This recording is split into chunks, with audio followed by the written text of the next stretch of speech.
कुणाल कामराचा जामीन मद्रास हायकोर्टाने केला मंजूर। कामराने अटकेच्या भीतीमुळे मद्रास उच्च न्यायालयात घेतली धाव। 31 तारखेला कामरा मुंबईच्या खार पोलीस स्टेशनमध्ये होणार हजर।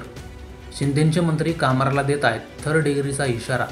स्टँडअप कॉमेडियन कुणाल कामरा यांनी उपमुख्यमंत्री एकनाथ शिंदे यांच्यावर विडंबनात्मक गाणं सादर केल्याने वाद निर्माण झाला।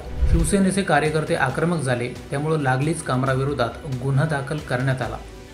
पुढे कामराने मद्रास उच्च न्यायालयात धाव घेतली, अटकपूर्व जामीन मिळावा यासाठी अर्ज केला। नंतर मद्रास हायकोर्टाने 7 एप्रिलपर्यंत ट्रान्झिट अटकपूर्व जामीन मंजूर केला। म्हणजेच कामराला आता 7 एप्रिलपर्यंत अटक करता येणार नाही। दरम्यान तो जिथं सापडेल तिथं त्याला चोप देणार असं शिवसैनिकांच्या भीतीमुळे कामराने मद्रास उच्च न्यायालयात धाव घेतली। माझ्या जीवाला धोका असून महाराष्ट्रातील कोर्टासमोर उभं राहू शकत नाही असं त्याने आपल्या याचिकेत नमूद केलं आहे। कामराने कोर्टात सांगितलं की तो मुंबईतून तामिळनाडू येथे 2021 रोजी स्थलांतरित झाला आणि तेव्हापासून तो याच राज्याचा रहिवासी आहे।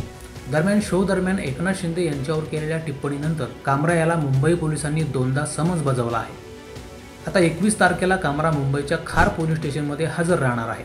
त्यातच शिंदेचे मंत्री कामराला थर्ड डिग्रीचा इशारा देत आहेत। त्यामुळे कामराच्या या प्रकरणाचा शेवट नेमका कसा होतो, 31 मार्चला होणाऱ्या चौकशीत नेमकं काय निष्पन्न होतं आणि त्यानंतर त्याच्यावर काय कारवाई होते ते पाहणं महत्त्वाचं ठरणार आहे।